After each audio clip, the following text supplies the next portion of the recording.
네, 7월 31일 월요일입니다. 오늘 아침 신문은 어떤 소식 다뤘는지 짚어보겠습니다. 이현웅 아나운서가 정리해왔습니다. 어서 오십시오. 안녕하십니까? 네. 자, 오늘 첫 번째 기사부터 보겠습니다. 서울신문 일면인데요. 두 장의 이제 큰 사진이 나와 있습니다. 날씨와 관련한 내용인가 봐요. 맞습니다. 네. 먼저 왼쪽은 어제 낮에 서울 남산에서 열화상 카메라로 도심을 촬영한 모습입니다. 기온은 물론 습도까지 높아서 도심 전체가 한증막으로 변했다고 설명하고 있었고요. 그리고 오른쪽 사진은 어제 저녁 서울 월드컵 경기장의 모습인데 우의를 쓴 사람이 보입니다. 갑자기 비가 많이 내리면서 경기가 40분 정도 지연되기도 했습니다. 이렇게 낮에는 폭염, 저녁에는 폭우가 찾아오자 기사에서는 도깨비 같은 여름 날씨라고 표현하기도 했습니다. 네, 그야말로 이제 도깨비 같은 날씨인데 정말 요즘 날씨 변화들을 보면요. 정말 경험하지 못한 모습들이 많은 것 같아요. 우리나라만의 문제가 아니죠. 그렇습니다. 이어지는 서울신문 기사에는 미국 현지 르포도 실려 있었는데요. 미국 남서부를 한 달 넘게 달군 폭염이 동북부까지 확장되고 있다고 전하고 있습니다. 그러면서 함께 실린 사진이 눈에 띄었는데요. 더위를 피해서 한 흑곰이 주택의 야외 수영장에 몸을 담그고 있는 모습을 확인할 수 있었습니다. 그리고 중앙일보에는 폭염과 관련해서 사진 두 장이 걸려 있었는데요. 먼저 최고 기온이 29일 연속 43도를 넘었다는 미국 서부 애리조나주 피닉스의 명물 사구아로 선인장의 모습 지금 현재 오른쪽에 실려 있는데요. 사막 날씨에 잘 적응한 식물로 알려져 있지만 저녁에 선선한 공기를 마시지 못하면서 현재 질식사하고 있다고 합니다. 한편 스위스 알프스에서는 만년설이 녹아내리면서 36년 전에 실종됐던 독일 산악인의 시신과 등산화 등이 발견되기도 했습니다. 네, 자 이제는 이 기후 변화, 그러니까 이상 기후에 대해서 생각을 해보면 이 끝은 뭘까라고 생각을 해보면 정말 두려운 마음이 커지는 것 같습니다. 자, 다음 기사 보겠습니다. 자, 한국일보인데요. 물 관리 일원화에 대한 기사인가 봐요. 이 사실 방법론에 대해서 여러 논란이 좀 있는 것 같습니다. 맞습니다. 네. 먼저 물 관리 일원화는 30년 논쟁의 결과물이라면서 후퇴할 수 없다는 입장이 있습니다.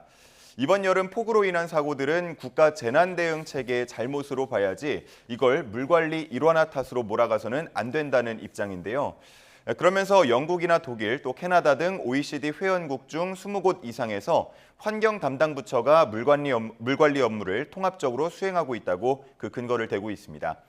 즉 지금은 환경부의 역량을 강화해야 할 때라는 주장입니다. 네. 자, 하지만 기후 변화가 좀 심각해지면서 환경부가 관리하기에는 조금 한계가 있다. 이런 지적도 좀 있어요. 그렇습니다. 물관리 전담 조직이 필요하다는 주장인데요. 중국 등 외국 사례처럼 수자원부 또는 수자원청 신설이 필요하다고 보면서도 행정 조직을 바꾸는 게 어렵다면 대통령 직속 TF를 구성해서 관리해야 한다라고 말하고 있습니다. 한편 환경부를 환경수자원부로 개편하자는 목소리도 나오고 있는데요. 마치 보건복지부처럼 각각 차관을 둬서 환경과 수자원 분야를 담당하도록 하자는 주장입니다. 네. 뭐 어떤 방법이 됐든 우리가 방금 도깨비 같다 이런 얘기를 했지만 이 도깨비 같은 기후 변화에 좀 대응할 컨트롤 타워가 잘 마련이 돼야겠습니다. 자, 다음 기사 보겠습니다. 자, 이번에 동아일보 일면인데요. 구급차가 너무 비좁다 이런 기사인데 저도 사실 옛날부터 이게 너무 좁아서 치료하기에 좀 그럴 만한 공간이 되나 이런 생각을 좀 했던 적이 있거든요. 관련 내용이죠. 맞습니다. 네. 가운데 지금 그래픽과 사진들 나와 있는데요. 함께 보면서 설명을 드리겠습니다. 지금 구급차 두 대가 보이실 텐데 소방청에 따르면 현재 국내 119 구급차 1,811대 중에 1,737대, 즉 95.9%는 왼쪽에 나와 있는 것처럼 12인승 승합차를 활용한 소형 구급차입니다. 나머지 74대 4.1%만이 오른쪽에 나와 있는 15인승 승합차를 활용한 중형 구급차입니다. 응급 환자에게 가장 중요한 건 심폐소생술과 기도 확보라고 볼 수가 있겠는데요.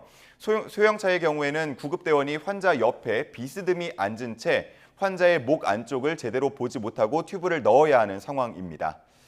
자, 반면 중형차만 되더라도 환자 머리맡에 구급대원이 자리를 할 수 있는데요.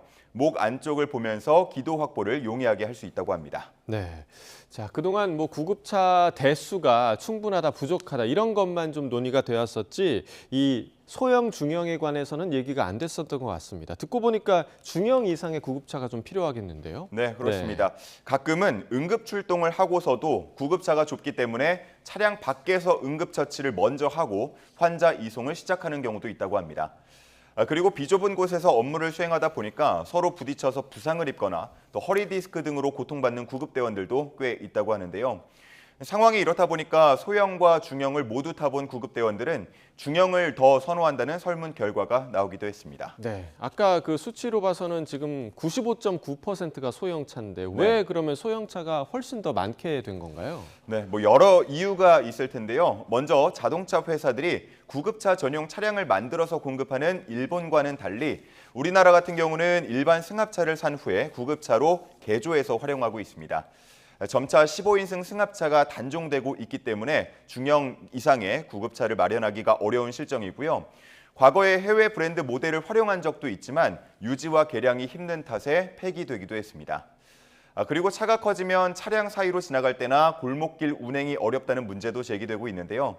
따라서 내부 공간이 넓으면서도 기동성은 잃지 않을 수 있는 차세대 국산 구급차 도입이 필요하다는 목소리가 커지고 있습니다. 네, 이 환자들을 위한 일이기도 하고요. 또 구급대원들 또한 위한 일이기도 합니다. 조금 더 넓은 공간이 마련이 되면 좋겠습니다. 자, 다음 기사 보겠습니다. 자, 보니까 은둔, 고립 이런 단어들이 많이 보이는데요. 청년들이 좀 숨고 있다 이런 기사인가 봐요. 맞습니다. 네. 서울시가 올해 초에 발표한 자료를 보면 서울에 거주하는 청년 4.5%가 은둔 또 고립 중인 것으로 나타났습니다. 이를 토대로 전국으로 확장해 보면 은둔 고립 청년이 약 61만 명에 달할 걸로 추정이 되는데요. 오랜만에 문을 열어봤더니 계절이 2개나 바뀌어 있었다라고 말할 정도로 사회와 물리적 또 정서적 단절된 상태의 청년들도 있었습니다. 이들이 처음 은둔 고립하게 된 이유는 취업이 되지 않거나 실직한 경우가 40% 정도로 가장 많았고요. 인간관계의 어려움, 또 가족 불화, 학력이나 외모 등 사회적 압박 순으로 나타났습니다. 네, 자 여기 제목과 그래프로도 나와 있는데 재은둔 또 재고립 경험도 굉장히 좀 많은 것 같고 역시 취업난, 실직이 원인인 경우가 많네요. 그렇습니다. 용기를 내봤지만 끝내 좌절감만 느끼고 다시 틀어박히게 됐다라고 말하고 있는데요. 동아일보에서 취재한 사례들을 보면 첫 은둔 고립 기간이 길수록 재고립에 빠질 확률도 높았다고 합니다. 그렇기 때문에 초반에 대처하는 게 중요하다고 말할 수 있겠는데 전문가들은 은둔 고립 청년의 사회 복귀를 단계적으로 지원할 필요가 있다고 말하고 있습니다.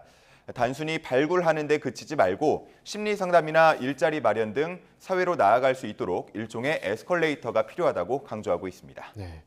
국가 발전의 원동력이 돼야 할 청년들이 이렇게 은둔 고립한다는 현실 안타깝기만 합니다. 자, 마지막 기사 보겠습니다. 조선일보 기사인데요. 영국에서 횡단보도 초록불 신호 시간을 20% 늘린다. 그런데 그 이유가 비만과 노쇠 때문이다. 자, 자세히 좀 전해주시죠. 네. 영국이 오는 9월부터 횡단보도의 초록 신호 지속 시간을 약 20% 정도 늘릴 것으로 보입니다. 그동안은 사람들이 걷는 속도를 초속 1.2m 정도로 계산해 왔는데 앞으로는 초속 1m를 기준으로 해서 신호 시간을 더 늘리겠다는 겁니다. 사람들이 걷는 속도를 더 느리게 보는 건 이 고령화와 비만이 그 이유라고 할 수 있겠는데요. 지난 1월 영국 하원이 밝힌 비만 통계를 보면 영국 성인 26%가 비만으로 나타났고요. 38%는 비만 전 단계라고 볼 수 있는 과체중으로 집계가 됐습니다. 최근 시간 내에 횡단보도를 건너기 어렵다는 호소가 많아졌다고 하는데요. 안전사고를 우려해서 이렇게 신호 시간을 더 늘리기로 했습니다.